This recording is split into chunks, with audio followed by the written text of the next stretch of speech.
Aujourd'hui, on va parler d'un homme qui n'est pas beaucoup connu. Il apparaît seulement qu'une fois dans la Bible.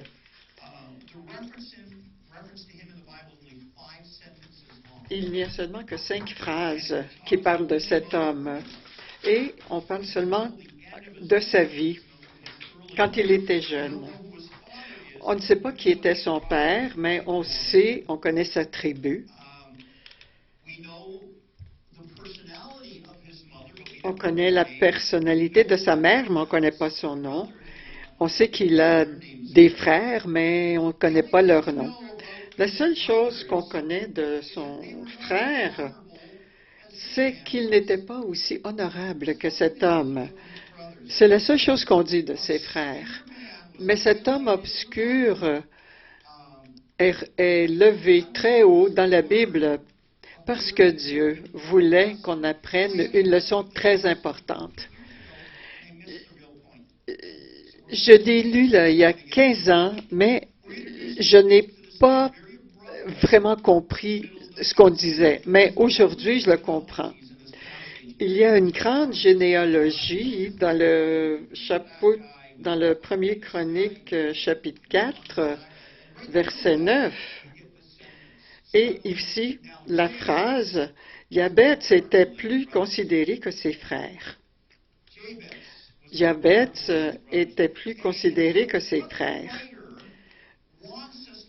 Ce que l'écrivain veut qu'on comprenne ici, ça a à faire avec l'honneur.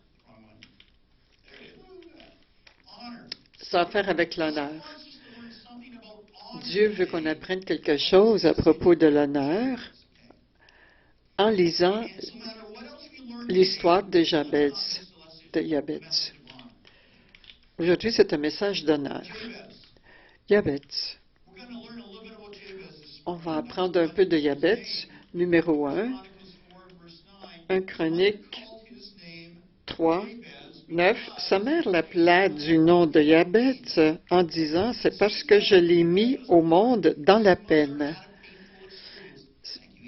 Sa mère a eu un traumatisme quand elle a donné naissance à Jabez et elle blâmait son bébé. Alors, elle l'a appelé Jabez, qui veut dire douleur.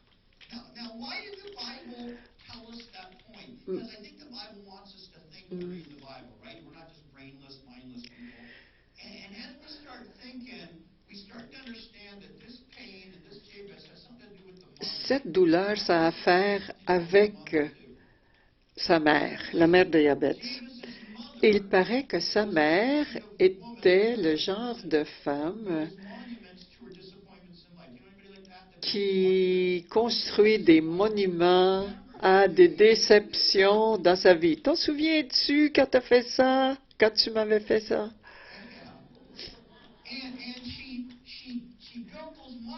Et elle a construit ces monuments en mettant ces déceptions dans la vie, dans l'âme de ses enfants. Quand Jabez est né, elle lui a donné le nom qui a à faire avec douleur. Elle aurait pu lui donner quelque chose d'inspirant, de noble, quelque chose qui pourra donner des promesses, mais pour le restant de ses jours, il va toujours se souvenir qu'il a causé des douleurs à sa mère à cause de son nom. C'est épouvantable de faire ça à un enfant. À chaque fois, ses amis l'appelaient. Il se rappelait qu'il a causé des douleurs à sa mère. Alors, si une mère choisit de définir ses enfants par sa souffrance, elle va utiliser ça toute sa vie.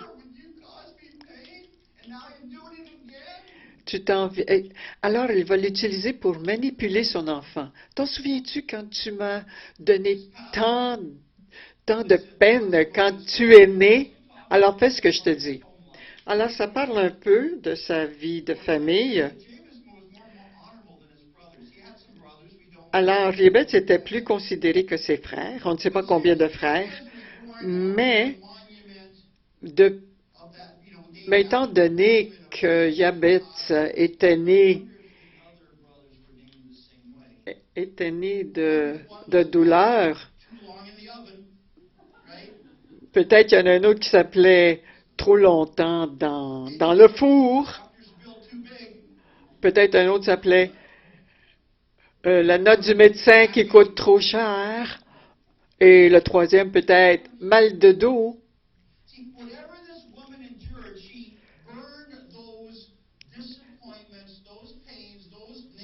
Alors cette femme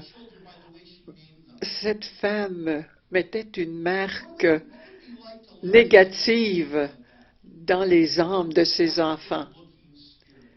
Qu'est-ce que ça fait quand une personne habite dans une maison? Dans une maison, on parle toujours du passé, comment c'était douloureux. À tous les jours,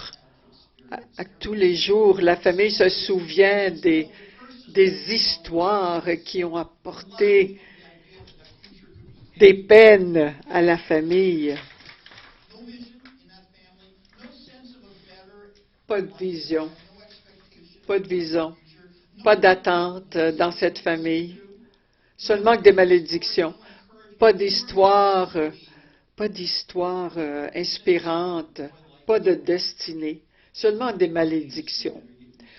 Alors ça ne changera pas, habitue-toi. Alors voici Jabez qui habite dans cette maison, dans une maison où on pense toujours vers l'arrière, ce qui s'est passé dans le passé, les malédictions du passé. Qu'est-ce qui se passe aux enfants qui grandissent dans une maison comme ça, à tous les jours, c'est quotidiennement, on lui dit qu'il ne réussira pas, que ta mère qui t'a porté pendant 9 mois, tu lui as causé des malheurs.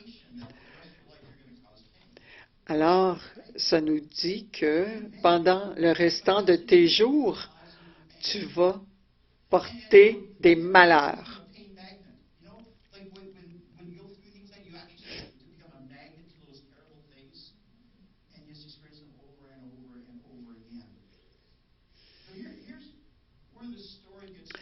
Mais voici où l'histoire devient très intéressante. Jabez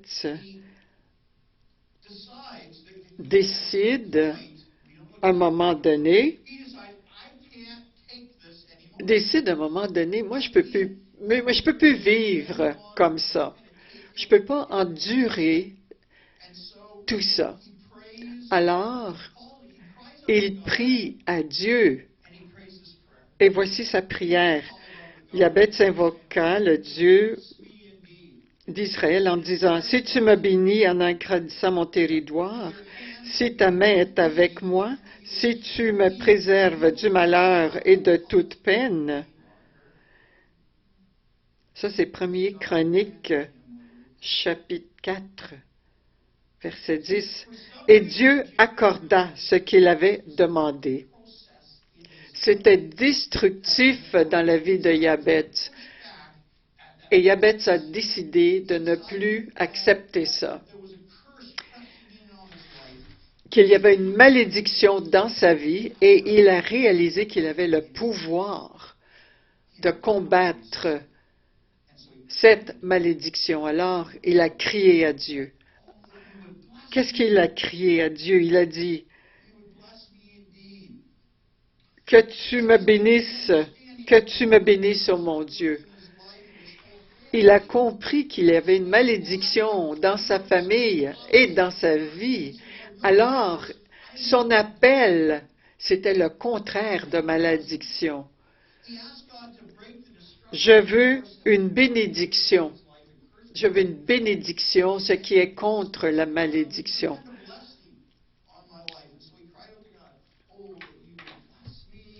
Si tu me bénis, Bénis-moi, Seigneur. Préserve-moi du malheur et de toute peine. La deuxième chose pour laquelle Jabez prie, c'est agrandis mon territoire. Agrandis mon territoire. La première chose était, donne-moi une bénédiction pour contrecarrer la malédiction. Et deuxièmement, agrandis mon territoire.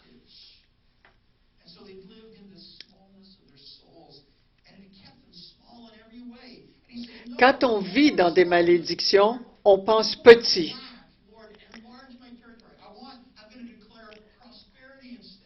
Je vais déclarer la prospérité au lieu de la pauvreté. Élargis mon territoire, agrandis mon territoire. La troisième chose qu'il a prié, c'est « Seigneur, que ta main soit avec moi ». Et Jabez savait que ça prendrait une action de la part de Dieu pour briser cette malédiction qui est avec lui depuis sa naissance.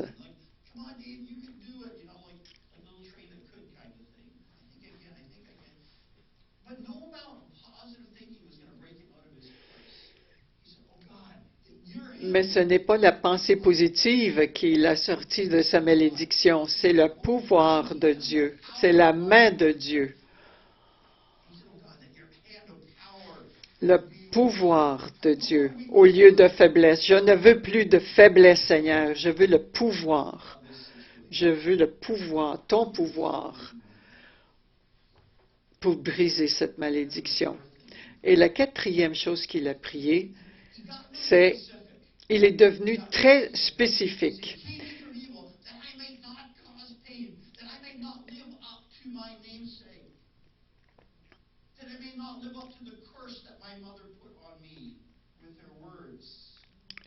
La quatrième chose qu'il a prié, c'est de le préserver du malheur et de toute peine. Sa malédiction, son nom, Jabez, définait qui il était. Parce que Jabez veut dire douleur. Jabez, tu m'as causé de la douleur. Tu m'as causé de la douleur. Et alors, toi, tu vas causer des peines aux autres personnes dans ta vie. Alors, il a crié à Dieu, il a dit, Dieu, protège-moi, Seigneur. Je relâche tes bénédictions dans ma vie. Je relâche la liberté dans ma vie. Délivre-moi de la douleur. Donne-moi la liberté contre la douleur, de malédiction de ma famille. Délivre-moi de ne voir que ce qui est laid, ce qui est noir dans ma vie. Délivre-moi de l'esprit qui étouffe ma famille.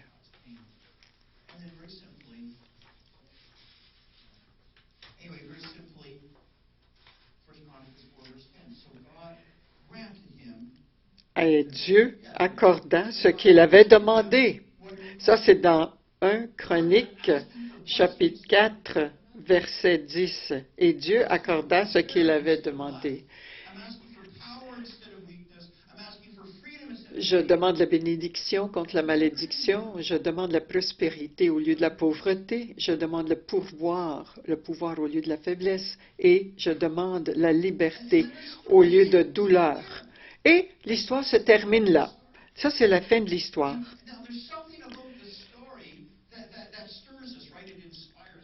Mais il y a quelque chose ici qui nous inspire.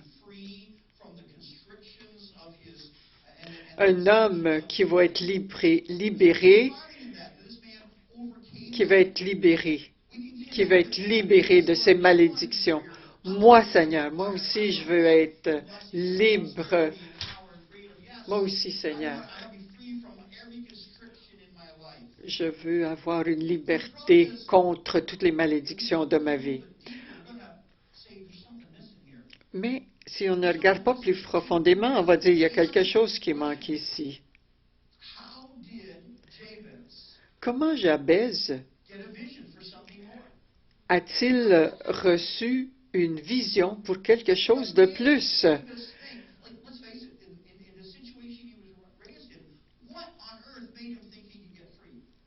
Qu'est-ce que dans cette situation lui a donné l'idée qu'il pouvait être libéré de cette malédiction?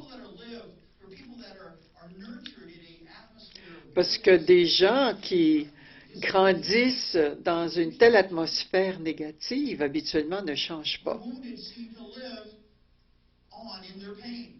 Les gens qui sont blessés quand ils sont jeunes vivent dans leur douleur. Ils attendent toujours que quelqu'un arrange leur vie pour eux.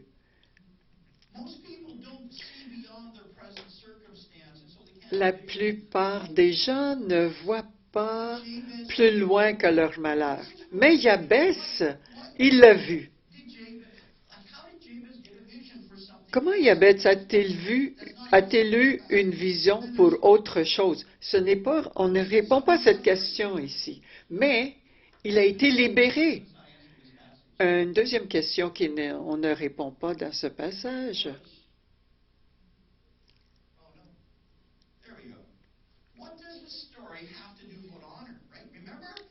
Qu'est-ce que cette histoire a à faire avec l'honneur? Jabez était plus honorable que ses frères. Alors, qu'est-ce que cette histoire a à faire avec l'honneur? Cette histoire, c'est pas pour nous enseigner à propos des mères qui sont négatives ou le traumatisme de la naissance, mais c'est pour nous enseigner quelque chose à propos de l'honneur. Jabez était plus honorable que ses frères.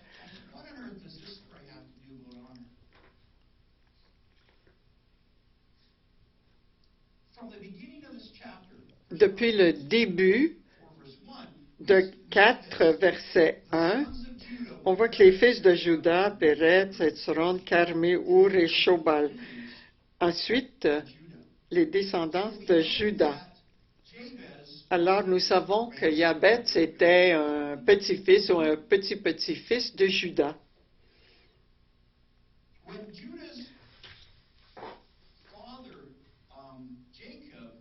Quand Jacob mourait, il a parlé une bénédiction sur tous ses fils. Il a béni tous ses fils.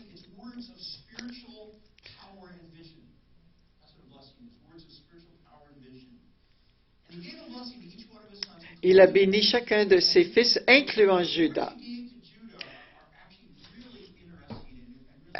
Alors, les paroles qu'il a données à Judas sont dans Genèse 49, 8 à 12. Judas, tes frères te célébreront, ta main sera sur la nuque de tes ennemis. Les fils de ton père se prosterneront devant toi. Judas est un jeune lion. Tu remontes du carnage, mon fils. Il s'accroupit, il se couche comme un lion, comme une lionne. Qui le fera lever? Le sceptre ne sera pas retiré à Judas, ni le bâton de commandement qui est entre ses jambes, jusqu'à ce que vienne Shilo et que les peuples lui obéissent. Alors, comment on dirait ça aujourd'hui? Voici aujourd'hui comment on dirait ça. Voici ce qu'il a dit à Judas. Voici ce qu'il a dit. Judas, tu as de la faveur avec tes frères. Tu seras victorieux sur tes ennemis. Tes descendants seront comme des lions. Tu vas porter un sceptre de royauté. Tu es un leader. Tu vas délivrer ton monde, ton peuple. Voici la bénédiction de la famille de Yabetz.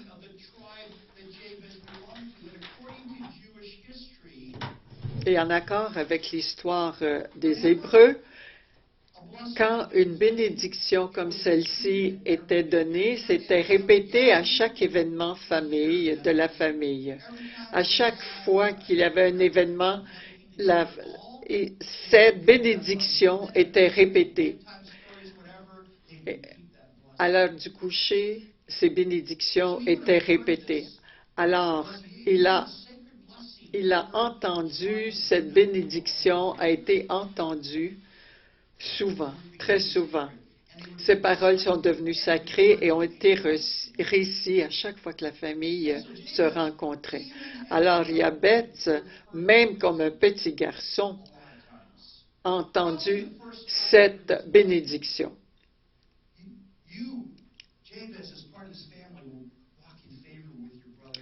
Toi, Judas, tu vas marcher en faveur avec tes frères. Tu vas être comme un lion. Tu vas être victorieux sur tes ennemis. Tu vas porter un sceptre comme la royauté.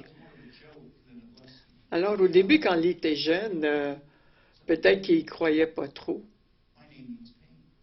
Écoute, moi, mon nom ne veut pas dire tout ça. Mon nom veut dire douleur. Toute ma famille a des malédictions. Alors moi, je n'y crois pas à ça.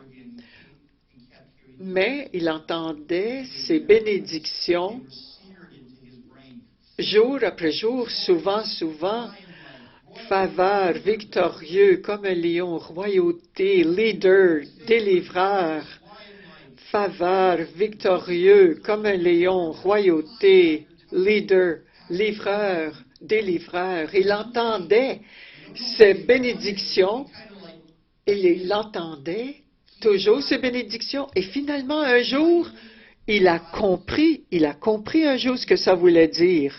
Ça voulait dire qu'il n'avait pas besoin de vivre cette malédiction. Il y a des gens dans cette assemblée qui ont entendu des paroles négatives dans toute leur vie. Et j'espère que vous comprenez ce message aujourd'hui. Voici votre destinée. Ma vie n'est pas définie par les façons négatives, les malédictions de ma famille. Il y a une plus grande destinée qui m'attend. Si je choisis d'être victorieux, d'être comme un lion, d'être comme la royauté, d'être comme un délivreur, que je suis une personne destinée à la faveur de Dieu. Alors, Yabetz, qu'est-ce qu'il a fait? Il a choisi d'honorer. Il a pris la responsabilité personnelle pour sa destinée et pour sa famille. Alors, il dit, ça arrête ici. La prochaine génération n'aura pas cette malédiction. Ça arrête aujourd'hui. Et je ne veux plus blâmer ma famille pour les malédictions de ma vie. Je ne croirai plus jamais les paroles négatives que les autres personnes ont parlé sur moi. Au lieu de tout ça, il a choisi de prendre une responsabilité personnelle sur sa destinée. Il a choisi d'honorer cette destinée, de voir cette destinée venir avoir la vie dans sa vie. Je n'ai rien contre les mères aujourd'hui, mais il y a des pères, des oncles qui ont parlé des malédictions sur vous. Alors Yabetz a crié à la seule personne qui pouvait donner de la vie à ces bénédictions. Oh Seigneur, que tu puisses me bénir, que tu agrandisses mon territoire, que je ne fasse pas du mal à qui que ce soit. Et Jabez a été libéré parce que Dieu, qui a mis ces paroles dans la bouche de Jacob, et quand une personne a entendu ces paroles qui bénissent dans la parole de Jacob, Dieu a honoré ça. Comment ses frères étaient-ils plus honorables que ses frères? Voici la question. Parce que ses frères ont choisi de ne pas croire à la bénédiction, tandis que Jabez a choisi de croire à la bénédiction.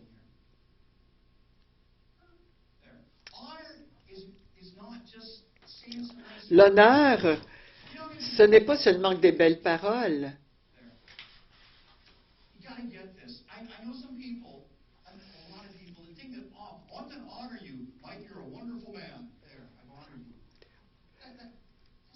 L'honneur, ce n'est pas des paroles.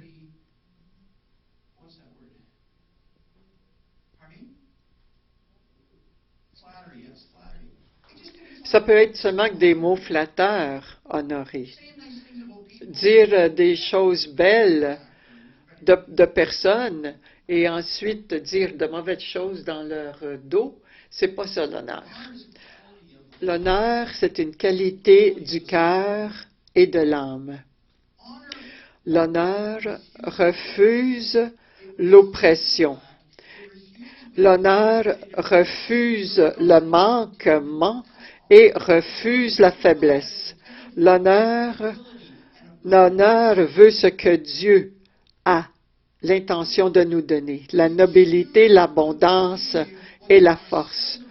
Quand on choisit de croire ce que Dieu veut nous donner, et quand vous vous battez contre chaque malédiction, chaque parole négative, quand vous vous débarrassez de ça et que vous croyez les paroles de Dieu, les promesses de Dieu, c'est ça l'honneur. C'est ça l'honneur. Ce n'est pas seulement que des paroles. Alors Jabez est allé plus loin que ces paroles de malédiction qu'il a entendues toute sa vie. Il a embrassé sa destinée par le biais des bénédictions que Jacob a données. Ses frères, les frères de Jabez, avaient la même destinée, le même héritage, mais ils ne sont pas tournés vers Dieu pour avoir les bénédictions. C'est pour ça que ses frères sont moins honorables que Jabez. C'est beaucoup. C'est gros, c'est grand. Alors, Jabez a honoré sa bénédiction. Il a prié, « Bénis-moi, agrandis-moi, donne-moi du pouvoir, donne-moi ma liberté pour que je puisse embrasser ma destinée. »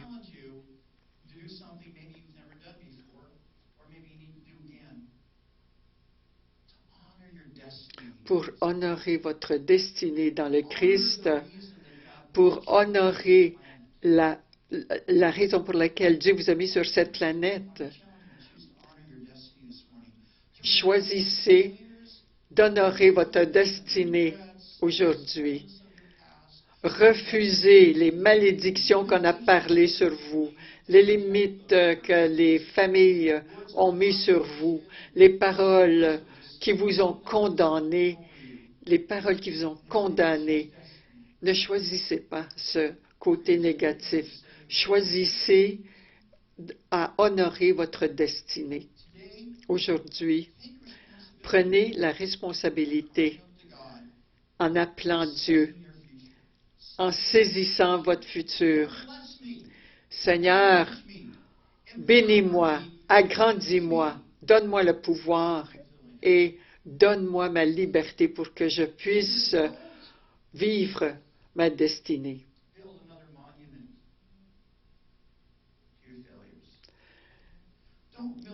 Cette année, ne construisez pas un autre monument à vos peines. Ne laissez pas les autres personnes vous définir par leurs paroles. Ne détestez pas votre vie parce que quelque chose n'a pas bien été dans votre vie. Cherchez votre destinée, cherchez le pouvoir, pourquoi Dieu vous a donné, la raison pour laquelle Dieu vous a mis cette planète. Alors, je vous lance un défi. Cette année, choisissez d'être une personne d'honneur et donc une personne de destinée. Il y a une raison pour laquelle cette Église s'appelle Destiny Christian Church. Et il faut se battre pour connaître le pouvoir que Dieu nous a donné dans notre vie. C'est ça, l'honneur. Dans quelques minutes, je vais vous inviter pour vous. Cette année, bénis-les, Seigneur. Agrandis-les, Seigneur. Donne-leur du pouvoir, Seigneur. Donne-leur la liberté, Seigneur, pour qu'ils puissent arriver à leur destinée. Dieu, Seigneur, préparez nos cœurs pour recevoir tout ce que tu as pour nous aujourd'hui. Rappelle-nous la grandeur de notre destinée que tu nous as donnée. Rappelle-nous de toutes les paroles prophétiques qui ont été parlées sur nous.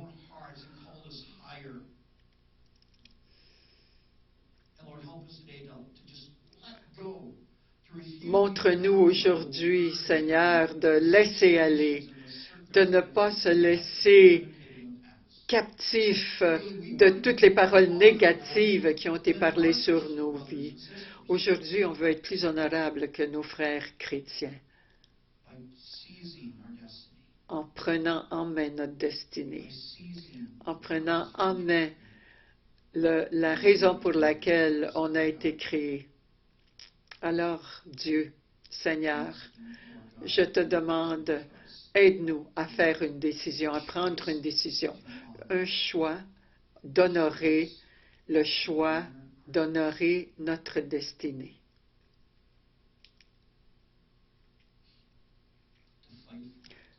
De nous battre pour notre destinée, de l'accepter et de ne pas être définis par notre passé négatif. Je prie que chaque personne a pris cette décision et ce choix. Au nom de Jésus, je prie tout ça.